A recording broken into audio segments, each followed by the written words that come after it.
Well, 2010 was a violent year in New Orleans. We ended the year with the murder rate up 1 from 2009. Today, they charged the teen with murder. As WDSU News reporter Gina Swanson explains, now a second teen is also facing murder charges. So far, there have been 175 murders in New Orleans. That's one more than last year. Well, you know, the biggest problem we face, and I think everybody who studies murder in the country and murder in New Orleans recognizes that young men who use the ultimate act of violence to settle disputes for whatever the reasons may be, drugs, criminal enterprise, anger, frustration, continues to plague our nation. The murder rate in New Orleans has already surpassed last year's, and the negativity that comes with the killings, once again, making national headlines. WDSU reporter Gina Swanson explains that the bad publicity comes at a time when people all across America are keeping a close eye on what's happening here. And while 7 people have been killed on the streets of New Orleans since the weekend, 3 of those killings were in New Orleans East and included rapper Renetta Lowe, better known as Magnolia Shorty.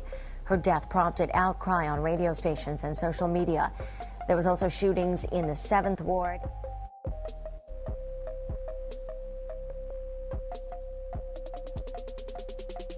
See, New Orleans different. You grow up in them cuts out the east, all them back blocks in the 7th. Life don't never come with no manual. It come with trauma, heat, and hard decisions. Rent high, job scarce, and the law treats you like a threat just for waking up. Mamas gotta hustle like daddies. Sometimes mamas are the daddies due to unfortunate circumstances. And that's exactly what Chakita Massie come in at. 38-year-old woman who once lived on Springwood Street in the New Orleans East, calling on her son Antoine Massey to do the right thing, which in her opinion was to turn himself in, when Antoine already slid from OPP and ducking 12 like it's a sport. But let's keep it real. Chakita wasn't no suburban soccer mom begging from a safe distance. Nah, she knew them streets, cause she done time in that system too. She ain't shouting from no mountaintop of innocence, respected by those who know her because she was never one to play the holier than thou role. She done been in that back seat, cuffed, processed, and booked, and now as fate would have it, she's the one having to play peacemaker between her son and the same system that once had her number. That's the irony of this shit, being inbred. Sometimes the same woman screaming surrender used to scream run. But this ain't start with Antoine. Nah, this story got blood on the bricks way back in April 2010. That's when Carlo Jackson, a 38-year-old known jack boy, got sent to the upper room in the 7th Ward. Headshots on the corner of Allen and Hope Street this after midnight. That block ain't no stranger to bodies. This one hit different. Carlo had a rap, a record, and a grave waiting, and the street knew it ain't happened by accident. He got aired out not long after he allegedly robbed none other than Chakita Massie herself. Yeah, that's right. Word on the street was Carlos pulled a hammer on Chakita, robbed her of her bread, and threatened to kill her. She ain't take that shit lightly though. Now, according to 12, she did what folks round the way call activating the youngins. Told a group of YNs that happened to be her relatives to get her money back. But this wasn't no repo mission. This was execution style. And when them bullets flew, Carlos ain't even see it coming. So now it's April 22nd, 2010. Carlo Jackson lands stiff on Allen Street, slumped with a hole in his head, dead before EMS could even get there. He left behind a son, parents, and 5 siblings. 12 moved fast, and when they got wind that Chakita might be at the center of it, they ain't hesitate. Word is she allegedly drove the hitters herself, picked them up,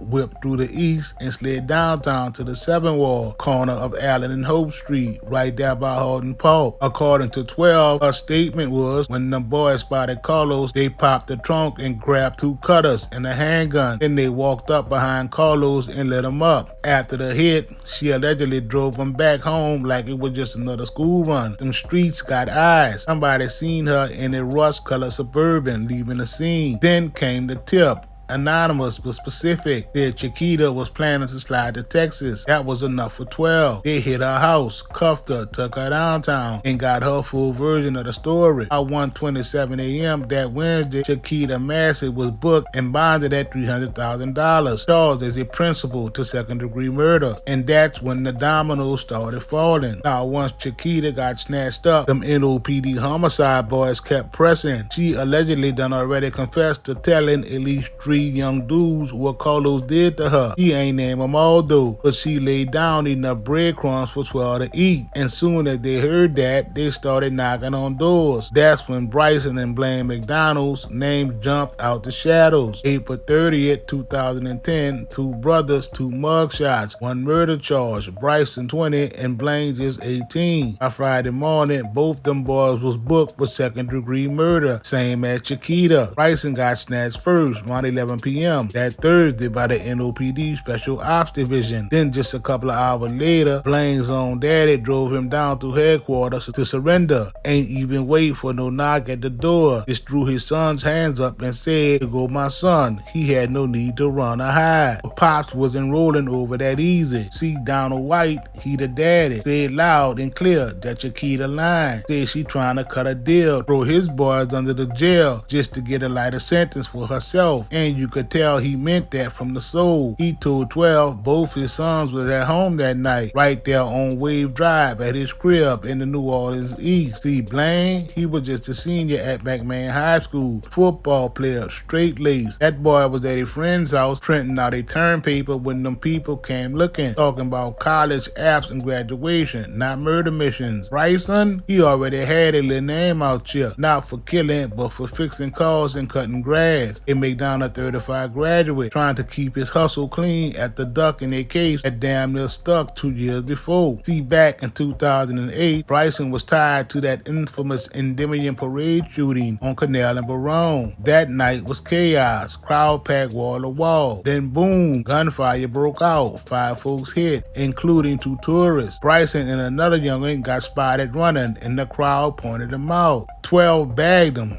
threw their names in the mix, but the DA and pressed charges.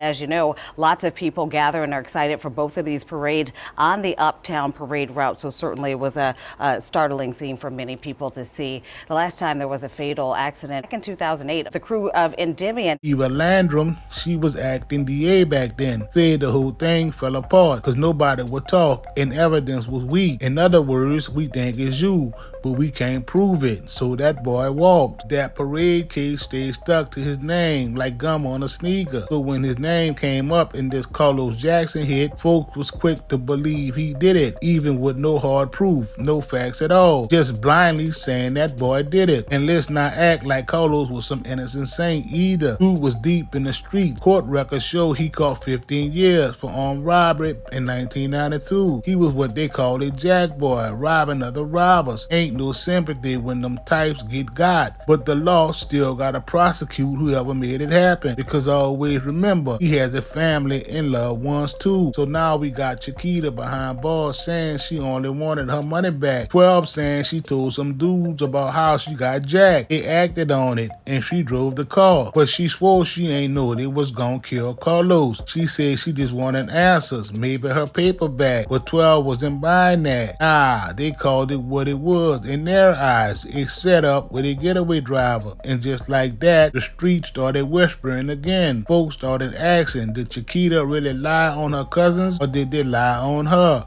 And through it all, Donald White stayed fighting for his boys. Said it was being railroaded by a woman trying to save her own neck. He said straight up, don't trust Chakita. She got a record too. And that part was true. Chakita had priors. She done been popped before for possession and attempted distribution of crack, but was never convicted on the charges. So now you got 3 family members, all blood, caught up in one body. 1 dead man in the 7th ward and 3 folks sitting in OPP with $300,000 bonds hanging over their heads, all because of robbery turned retaliation and a woman scorned by the same street she came up out of. Now look, when you from the bottom where food stamps feed families, the roaches live rent free, the streets don't just raise you, they make you. Ain't no bedtime stories, just gunshots and eviction notices. Orleans East looks sweet on a postcard, but behind them brick apartments, boarded up gas stations, that's where survivor live. And Chakita ain't just survived, she played it how the game go. So boom, after getting booked, Chakita sitting in that cell at OPP, facing the 2nd-degree murder charge for putting a hit squad together over a robbery. The same streets that robbed her, she now facing murder in the second cause she tried to take her power back. The only way the block understood. But she ain't just no random hood mama either. Nah, she blood related to them boys on the same case. Tyson and Bland McDonald was her little cousins. I'll let that marinate. She watched these boys grow up, probably fed the beignets and non-leaders when they was toddlers, and now their names ringing in 12 ears like high school bells. Funny part, 12 ain't never go public with any concrete physical evidence linking them boys to the scene. No gunpowder on clothes, no DNA, no street cam footage, nothing. That was shaky from the jump, cause 12 said she told them boys to handle that, but then played victim when things got heavy. Let's rewind real quick. Blaine was a high school senior football player talking about going to Nickel State. Had no priors, no mugshots, no street rep. First time he seen Central Lockup was that Friday when they tossed him in over a murder he swear he ain't do. And Bryson, yeah, he had a little noise on his name from that 2008 Endymion chaos, but he ain't never got charged. The DA couldn't hold water with them witnesses flaking out. So technically that man was clean when Carlos got dropped. Only thing dirty could have been his clothes from changing oil and mowing lawns. But in the NO, 12 don't flinch. That's what happens when you in the mix, and the law got a hole they need to fill. They ain't care that Carlo Jackson was a convicted stick-up kid. They ain't care that he threatened Chakita's life. They wanted bodies behind bars, and they got him. But what really had folks whispering in the barbershops and corner stores, that mystery third person Chakita allegedly mentioned. Yeah, 12 said she mentioned 3 people was in the whip, and Chakita, she sat quiet, watched 2 relatives get cuffed behind a hit that started with her own robbery. That's the kind of loyalty the game don't teach. The streets say ride or die, but they don't ever tell you who gonna drive when it's time to die. So, and just like that, back in 2010, Chakita Massie, doc number 614444, got slammed with a 25 piece in the state pen after she got hit as a principal in that second-degree murder charge behind the death of Carlo Jackson. Chakita ain't pulled no trigger, but 12 says she orchestrated the whole move, so they threw the book at her. She did her time in one of them Louisiana Department of Corrections joint. Ain't no paperwork out there that say exactly which facility she was in, but best believe she sat down for some real time. Fast forward to January 9, 2023, Chakita stepped in front of the Louisiana Board of Pardons and Parole, trying to earn that second chance. Now this the part that had folks talking. Her son, Antoine Massey, pulled up to that hearing and put his heart on that mic. He spoke his truth, told them board people how his mama changed, how she did her time solid, kept her head up, and how she been moving right behind them gates. He broke it down about their family, the pain, the growth, and how Chakita ain't the same woman that walked in that courtroom back in 2010. In real talk, the board must have felt that, cause after that hearing wrap, they stamped it, parole granted. Chakita touched down early 2023. Out them walls, but still on paper. She back out here in the free world. Gotta check in and walk the line, but she out them chains. 25-year bid sliced down, thanks to parole and her son riding for her in that courtroom. This is a real life redemption story. No